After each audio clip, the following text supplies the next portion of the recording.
Европските избори закажани за крајот на мај третирани како најзначајни досега, може да донесат и поинаков Европски парламент според распоредот на силите.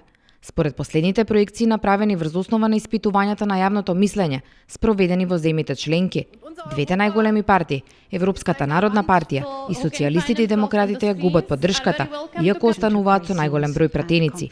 Односно, Европската народна партија ќе остане покуса за 36 места и ќе има 181 парламентарец, додека социјалистите и демократите ќе изгубат 51 место и ќе бидат представени со 135 пратеници. Тоа значи дека може да го изгубат мнозинството, кое го држат веќе 40 години откако е формиран парламентот. Од останатите, европските конзервативци и реформисти ја губат поддршката, додека пак другите партии ги задржуваат своите стандардни поддржувачи.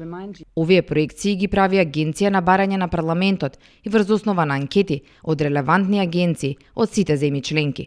Веќе се познати и темите кои ќе бидат во фокусот на изборната кампања: иднината на Европа, безбедноста, економијата.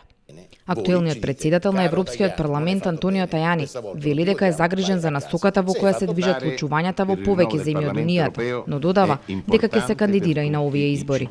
Токму проблемите за кои зборува Тајани, но и другите европски челници, се основите на визијата на председателот на Франција Емануел Макрон за европската ренесанса.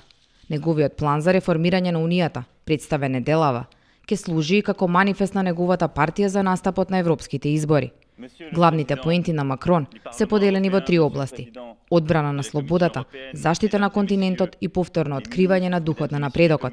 Планот на Макрон содржи предлози за создавање нови тела и агенции кои ќе ја штитат слободата на изразување и ќе забрануваат финансирање на политички партии од странство, зајакнување на граничната контрола во Шенген зоната, како изголемување на буџетот за одбраната, што ќе ја намали несигурноста на европските граѓани, како и економски реформи за поголем прогрес.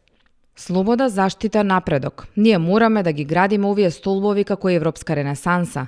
Не можеме да дозволиме националистите, без решение, да го искористат гневот на народите. Не можеме да бидеме неми наблюдувачи во омекнатата Европа. Не можеме да и се препуштиме на рутината и на мантрата. Европскиот хуманизам подразбира акција и на секаде граѓаните бараат да учествуваат во промени. Членките ги поздравија идеите на Макрон, потенцирајќи дека дел од нив веќе со години се разработуваат како идни решенија за дел од предизвиците со кои се соочува Унијата. Во Европа во тек е кампањата овој пат јас гласам насочена кон поттикнување на европските граѓани да гласаат, да ги убедат другите да гласаат и активно да се вклучат во кампањата. Целта на кампањата која води Европскиот парламент не е да каже за кого да се гласа, туку да го промовира самиот чин на гласање, чинот на ангажирање во демократските процеси, и тоа да го прави преку информативен процес. Покрај кампањата за гласање, парламентот постави и платформа која има за цел да го анимира гласачкото тело. ЕУ и јас, односно што прави Европа за мене, го појаснува функционирањето на Унијата од перспектива на поединецот и неговите потреби. Овие избори се посебни бидејќи наместо за 751, граѓаните на Европа ќе гласат за пополнување на 705 парламентарни места во новокомпонираниот Европски парламент поради излезот на Велика Британија од Европската Унија. Иако на Обединетото кралство му припаѓа 73 места, сепак бројот на пратеници е намален за 45. Останатите 27 места се поделени помеѓу 14 земји членки.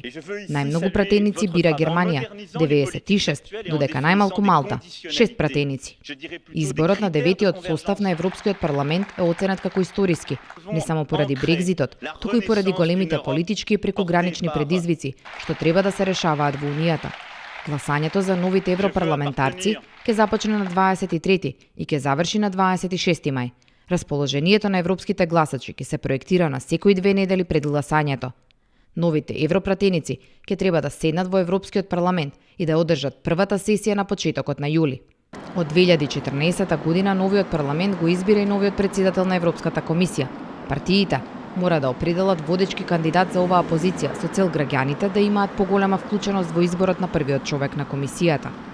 Кандидат за председател на Европската комисија на ЕПП е Манфред Вебер, лидер на Европската народна партија во Европскиот парламент од 2014 година, додека на социјалистите и демократите е Франс Тимерманс, актуелниот потпредседател на комисијата.